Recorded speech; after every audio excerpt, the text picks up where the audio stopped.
Welcome everybody to the second instalment of the Toast Talks podcast. So I think this comes off the back of Connor earlier in the month, actually. So I think what we're going to try and do is a bit of a different format. I'm not a guest on this podcast. I am an employee of Toast. So it's more this conversation between myself and Michael, digesting what we talked about or what Michael had talked about with Connor on the previous podcast, but how that relates to us. It's more of an insight to Toast, as to how we operate, why we're here, why is an accountancy practice doing a podcast. Yeah. I think there's a certain element of that accountants don't want to admit that they run businesses too, but so it's probably a bit of an insight into Toast, how it runs, and what we do, and then kind of what we learn as well from our guests and things like that. And we have Aishin in the background, kind of keeping the production value high. AKA Jamie from the Joe Rogan podcast in the background. But yeah, basically it's to try and kind of recap what we've gone through, but also a bit more kind of casual. Yeah, I mean, it's marketing, essentially, podcast in a way. Like, how do you find it? How did you find it? Like, you done the interview. I was in the background kind of doing work. I suppose not really involved in the podcast. But to be honest, it's once you get going, it's actually fine. It's really, really interesting to hear from people and things like that. Like that. And it's not when you're the interviewer. I suppose it's probably a bit easier than the interviewee. And to be fair, what I actually like, Connor kind of really surprised me about how well spoken he is and how much he has his head screwed on, because like I remember when I was that age, and geez, I don't think I was anywhere near. Firstly, he's well spoken, but secondly, he knows his stuff. Yeah, absolutely, and the guest helps, obviously. And the backstory, and I suppose it was a good time for Connor in terms of when he came in with the budget stuff. It was kind of like closely linked to it, and what changes that brings about for him and his business, and what impact it would have on him moving forward. So I suppose that's probably a good time. It's probably a good time to do this as well. Yeah. To kind of a few weeks removed from it. Yeah. I think we've all been through it now and kind of see what's ahead for various different businesses. But to bring it back to the marketing side of it, I suppose it's kind of like this is our new kind of, what do we say, podcast set. Is that what we're calling it? Yeah. The new and improved one. So this is Michael's second attempt at the podcast series. Yeah. It is, because people have actually asked me about that and say, I thought you had a podcast. And you're like, yeah, I did. And then it kind of fell by the wayside. But definitely, thanks to Aishin, who's in the background here, the production value stepped up substantially. We've got our personalised microphone covers. What are they called? Muffs. Really? Our Toast Talks microphone muffs. But it's funny, just as you mentioned about marketing, like even from our perspective, whenever we were kind of starting out with Toast, we kind of put together a business plan and all that sort of stuff, and had the section for marketing and all that, and discussed them. Kind of like, well, sure, we'll do a couple of paid ads to get a couple of social media channels, and that'll be about it. And I think we fully realised the extent as marketing is. So it was a bit of an insight anyway when we first started this back in 2021. Kind of late 2020 when it first took legs, but it was, I think 90% of my time was creating Instagram posts where it was like, I have not got a clue what I'm doing, but you quickly realize that it's a full-time role. Like, you need someone, if you want to build your business and you're serious about it, particularly now in the day and age we're in, you're going to need some kind of specialist there to help the business grow. Like, we haven't done this in terms of the setup here. We quickly realised we needed someone, which is where Aishin has come on and helped massively with how we've stabilised the marketing side. But it's a whole other ball game. But it's funny, like, you study like accountancy and do all that, and then you never think that this is going to be the part of your role, and such a big part of your role. But it is definitely like it's the. Well, it's like any client, any of our own clients that we speak to, it's like, they have social media presence and we can see them. And it's funny, we have conversations just in meetings in general, and a lot of it seems to be about their time on the marketing and then who they actually have the people in there to manage it. Yeah. So, but I mean, that's the same for any business. Like you're running so many different things as a business owner. I mean, it's not just it's it's marketing, it's sales, it's operations, it's all the other curveballs that come at you on a daily basis. And so trying to fulfill all those roles. The importance of it, I think, seriously underestimated.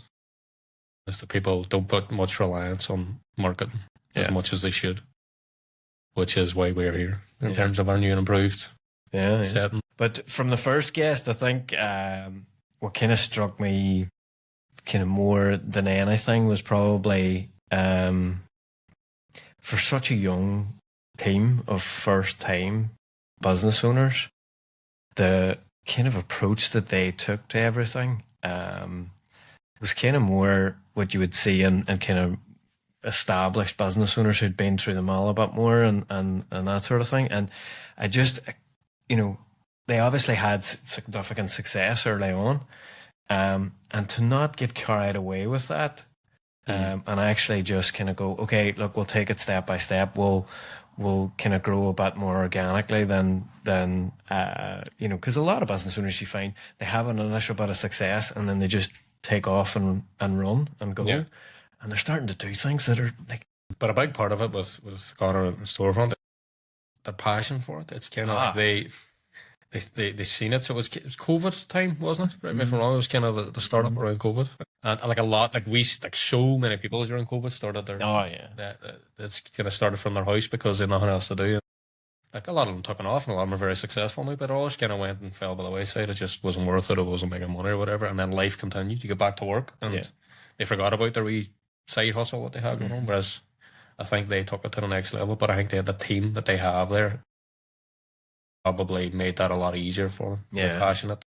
A lot of risks taken along the way, probably. But where it is today, and kind of how it's grown, and the reputation it has, not only locally, but in terms of their expansion plans, and probably what they have. They probably could have went a lot sooner in terms of moving into the likes of where was the new premises and new premises Castle Street across Northern Ireland even. And that's the thing. Like they were being offered kind of oh, you should do it, like Connor said himself, you should do this in Belfast, you should do this in Dublin. And they're probably, that was probably an idea. Could have, maybe it would have worked out, maybe it wouldn't.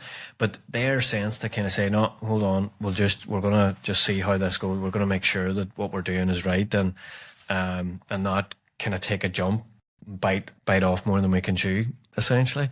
But for young guys in their 20s to kind of have their head screwed on so much to kind of not do that and not get carried away and not get excited and kind of go, right, no, we're going to take it step by step here and build towards it.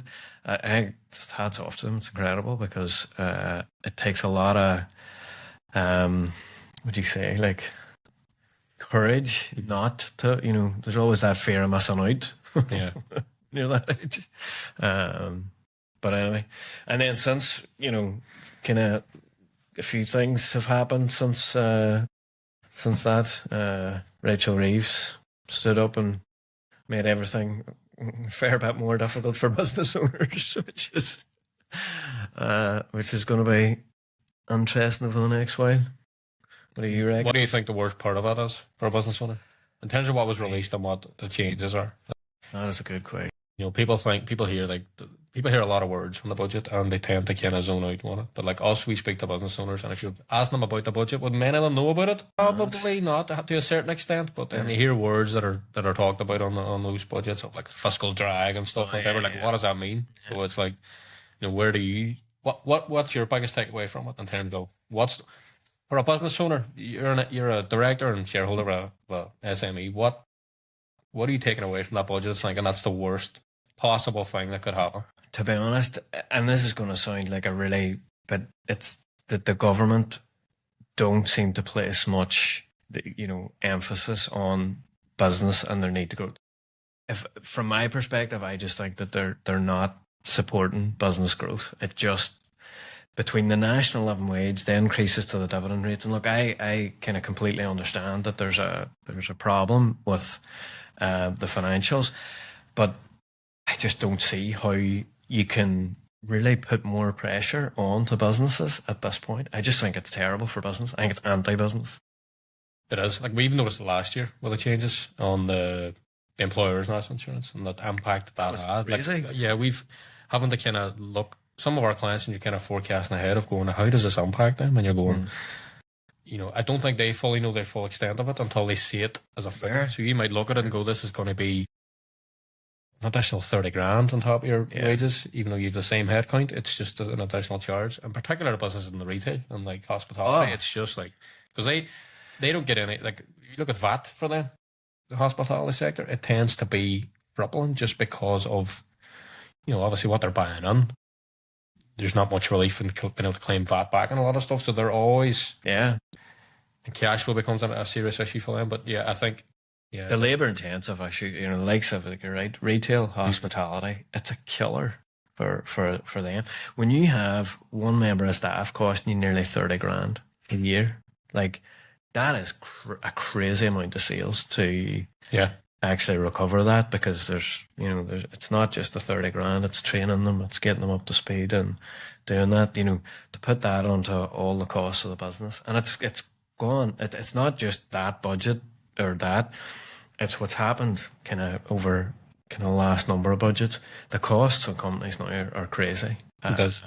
And then even on the freezing of the tax-free allowances, people see that, and some people might look at that and think, that's a good thing. Yeah, it's fine, they're freezing our tax-free allowance. We get 12.5 grand every year tax-free, but then you're like, yes, but not realising, like, the salaries now versus 10 years ago. The same role, same thing. It's like there's a massive difference on it. So that freeze of that tax-free allowance, whilst it may sound good and that, yes, we get this, but like in 4 or 5 years' time, that your wage now will just go up naturally with inflation. So that's where they'll feel the impact. They might not feel it right now, but 100%. In 3-4 years' time, that's when it's. But like, the challenge of running a business now versus what it was a few years ago, you could maybe afford to take a bit more risk and get a few things wrong.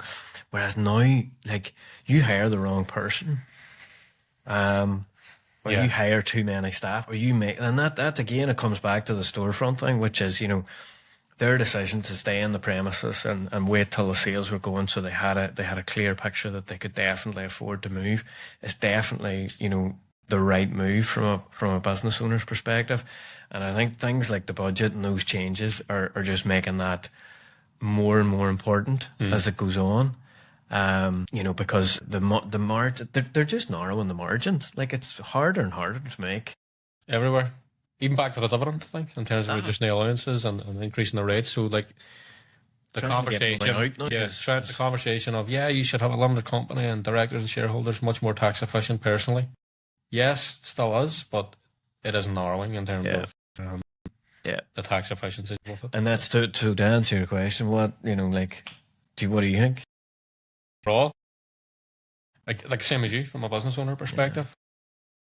But you cannot look at all, even the things of, so they've preached about the electric vehicles for a number of years of going, these are great.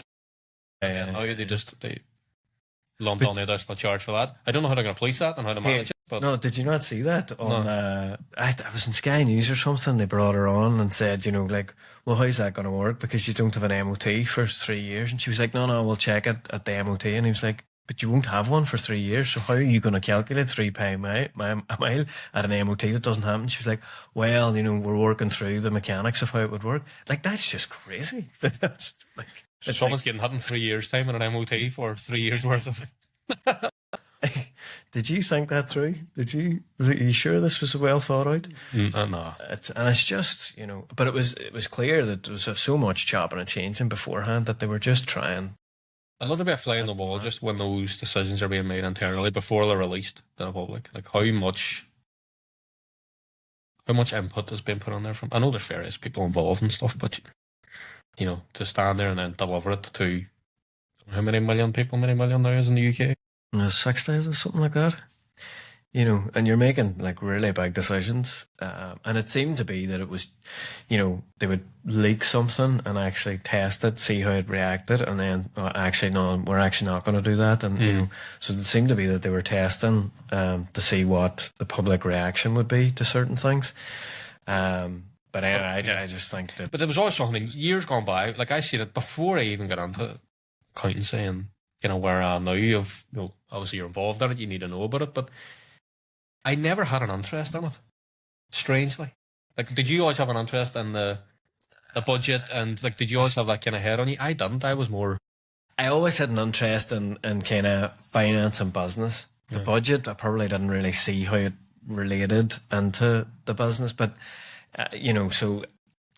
ish, I would have listened to it in part. But it's funny how now that you see how much it interprets. But you're right, like, there's a lot of business owners probably were like, right, like they've changed certain things. Who cares? Like, right, but like even for us, staff that you have, it's like we had it on in the office, obviously, like and it sparks up a conversation amongst the staff. But like we have junior staff, and it's probably thinking, how much of this actually relates to me? Like where am I in this situation? So that's definitely been an interesting period.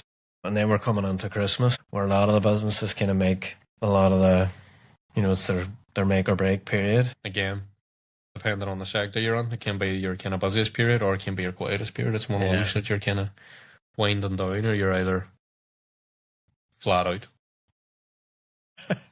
Say for next year, right? So business owner wise, right? So taking everything we've said in relation to the budget and all that sort of thing, what would you do in January? Like so you've a new year, new me, all that kind of carry on. What, from a business perspective, what would you think is important from January? Like, what are you going to do in January? Well, there's a couple of things that probably have to tie into that. Is what's your year end and stuff. So what are you planning towards? Do you plan 12 months ahead at that point? Is it done once a year?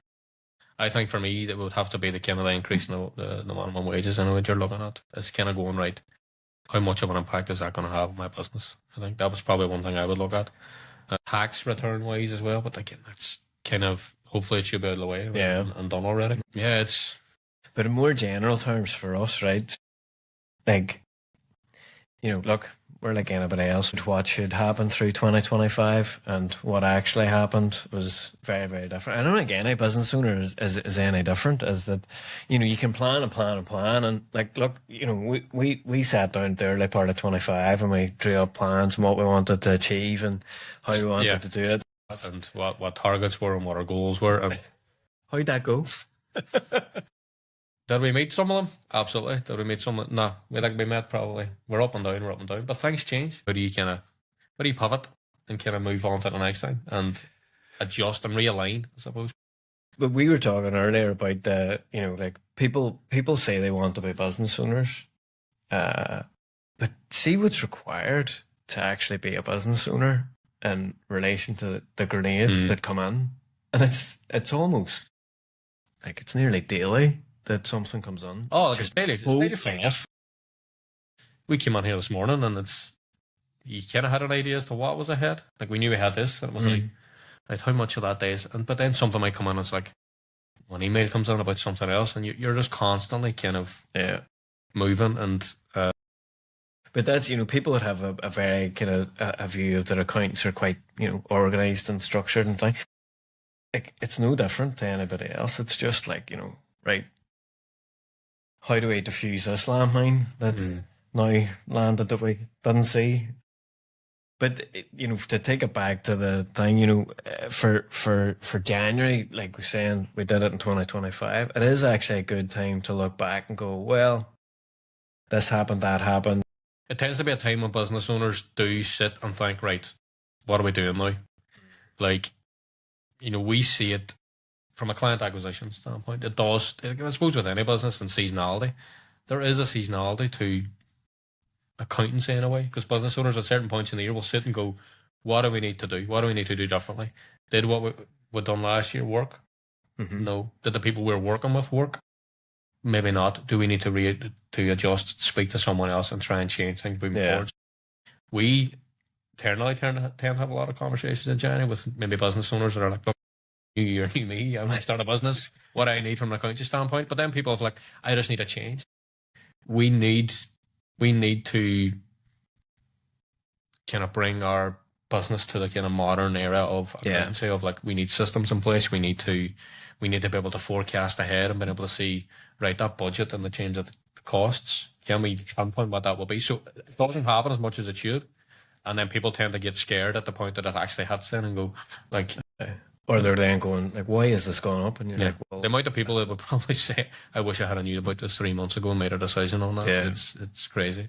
People are very reactive to changes. You know, it's difficult enough to kind of plan and deal with all the information. Then to make decisions based on things where you're not getting that kind of support of, you know, like, here, by the way, this is coming up. This is what your numbers look like. This is how it's going. And getting that, you know, there's almost like a sounding board to it, and that, you know, right, how are we getting? Is this the way I think it is? Yeah. And it's, you know, it's that kind of thing that if you take time towards, you know, now's a good time to, if you look back in 2025, how did we get on? What's our pain points? What's working well? It's probably something that you would probably suggest every business should do it. Yeah. Regardless of your size, it's something you should probably take stock of and go, right, what has worked well? What can we improve on? And what can we do to take the business to the next level? Yeah. Without taking major risks along the way. Yeah. Like, big decisions you'd have to make as a business owner. It's that thing about the risk. You know, some risks are good in that, you know, but they need to be calculated. 100%. You have to, like, you know. yeah. But that's what, you know, like, there's no, as a business, you're never taking anything that's risk free, but you can kind of. It's not. Yeah. It's not gambling. Say from our own perspective, what would we have done differently? A lot. A lot, but I think we're in a much better position now. But you would, no one that says everything would have been perfect. You would always change things along the way as to where we are now, what to do. Yeah. You know, at the time it started off kind of just me and you there kind of building it at the start, but then you get the staff on, and then there's a lot of moving parts. No, definitely. Good. But yeah, I think we've. What do you think we underestimated the most? The marketing side for me. Like, so Ashing. Hats off to Ashing. Taking that off, but it is like 100%. That was just like an eye opener as to how long and how much time and what was required, and see the seasonality as well. Like, I would never have thought that there was seasonality to what we do, and it's like, so, you know, what would be 4 or 5 years through now, and they follow the same pattern every 4 years, year, every month. It's nearly identical. Like, you do see it going up and up and up, but you do see the continuous trends. It's like the first 2 years, you know, and you're looking at it going, how? Like, how is it the same? But yeah, it's how do you then?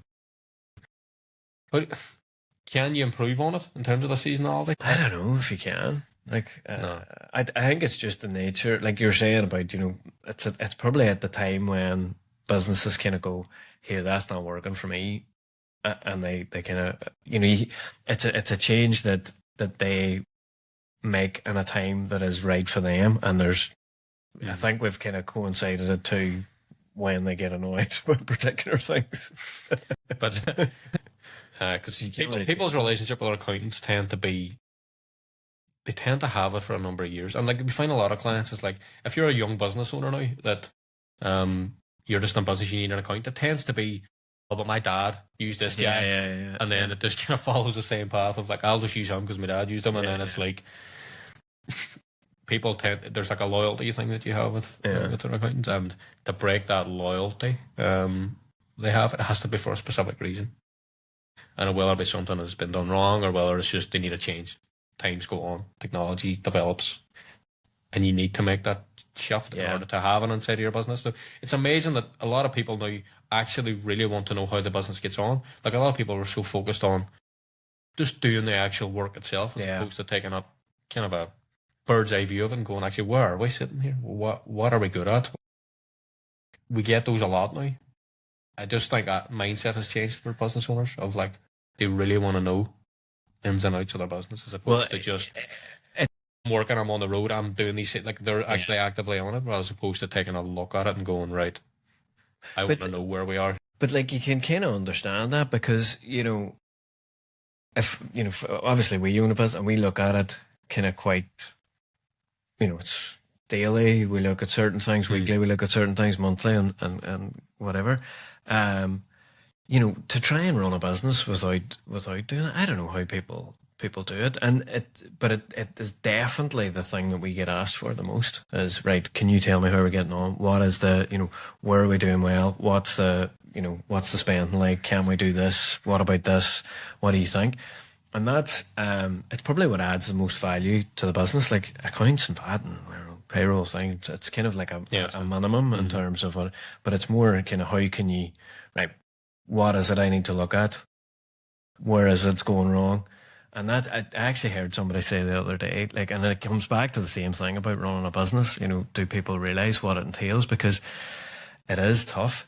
You are presented with all the bad of your company. It's pretty much, if it's at you, it's something's gone wrong. It's not working. And, day in, day out, you're having to sit there and go, oh, that's not working. Right. Okay. I need to fix that. Right. I need to do this. And that's nothing. And that that didn't happen. And we promised our customer this and that didn't happen. And so you're constantly day in, day out being bombarded with the bad. Yeah. It can be very difficult to kind of go, are we doing a good job?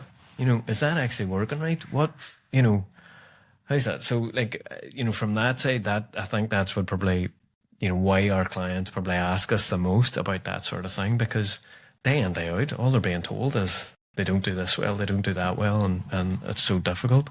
Yeah. And then they're hearing in the news that the government have made it more difficult for us. But it's funny, Aishin actually brought up a thing about there was a survey conducted of the Institute of Directors in the UK, so across all directors in the UK, and the optimism for the future is lower than COVID. I mean, that takes some doing. It is now worse than an entire lockdown. And it's substantially behind it, isn't it, Aishin? It's a fair bit lower than. But was it specific as to why? I will add it on the graph. Aishin's going to provide us with the graph of the sentiment, but it's unreal that that's where things are at now. But it's not surprising though, because the cost of everything, between the government making it more difficult for you, the cost of living, and all the various different things that are going on in the world, it's not really a surprise that people aren't that optimistic about it. But I just thought that was funny, that it's more depressing than COVID. That is bad, like. But hello. What times were simpler times as well? That period when it first started, when it was like work from home and everyone went home. And no, the good thing is that if it was to happen again, that's here. Don't. It's hope it doesn't. But like, I would say a lot of business owners now are probably prepared that they could probably cope. Now again, if a business survived that, that's you'd like. And Connor's a perfect example of it. To survive it at a point where people weren't on the streets, people weren't able to go into your shop, people were to survive it, to now get to where he's at, it just shows the resilience and the passion and that they have. But like, it's obviously still absolutely insane as the demand. So it shows how good a job they're doing, that their products are in so much demand. It shows you, if you stay to what loyal to your brand, to your brand, your customer base, and what you stand for, that people value that as well. Yeah, because it's easy to make changes, to try and fit in with what do they do? Like, I'm not going to try what they do, but to stick with it. That's true. It's really, really easy to get dragged into the trend of what should happen, and how you do. And like, see, what you find is people start giving you advice out of anywhere. Like, you need to be doing this, and you're like, hold on, that's got nothing to do with my business. Like but we have these conversations probably weekly, as to even in our kind of our marketing war room, where it's we have a whiteboard and we kind of try and use it as much as can. I know it's a whiteboard, but the whiteboard's been transformational. The whiteboard is now no longer white. The whiteboard is covered. You have those conversations all the time. Like, oh, we should maybe do this. Well, what about this? What about this event? What would this work? Would this work? And we're constantly changing. the podcast, whilst it was this the 2.0, those talks 2.0. podcasts, one you've learned from what do we do then? What can we do differently now to this point? But it wasn't necessarily like let's go and do it right now. It was more we had other things planned prior to like let's test this out, but then we kind of settled on no, we'll try a podcast. We'll get guests on that. But yeah, it's like everything is. But do you not think that's what business is? Isn't it? Like a lot of it is trial and error in terms of like. Definitely. But I think to try and so we'll probably try and round up. What's your roundup for the year? Year 2025. What's your biggest learning point for 2025? And now I follow a 2. So what did you learn? I learned the last month's definitely hard to navigate 2 than it is 1. My golf career is officially over, I think, until summer comes. But you have the most understanding partner I know. Well, I'm getting those brownie points ahead of golf 2026 season.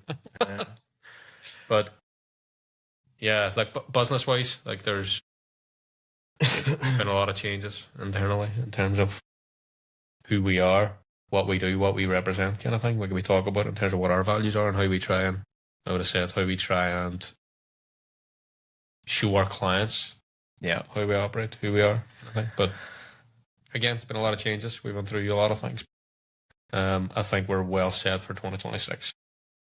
This being kind of the 2025 ending, such in terms of a podcast starting, we got our first guest on. I think we're only going to build on that, and I think 2026.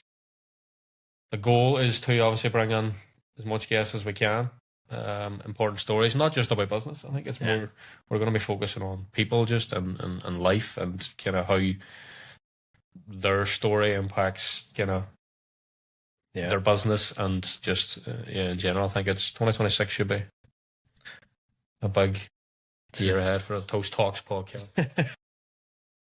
And that's definitely I would agree. It was 2025 was trying to figure out kind of what we were doing well, what were we about, who were we actually approaching, and what we were offering and all that sort of stuff. Like it was painful to actually do, but I think you're right. Like set up for 2026 is we're in a much better place for it. And look, I think probably our focus towards January will probably be more towards kind of what you do to get ready for the year and kind of with that in mind and how you kind of deal with the challenge of businesses. So listen, I'll leave it there. Podcast debut, done and dusted. Finito. So we wish everybody a happy Christmas and a good New Year.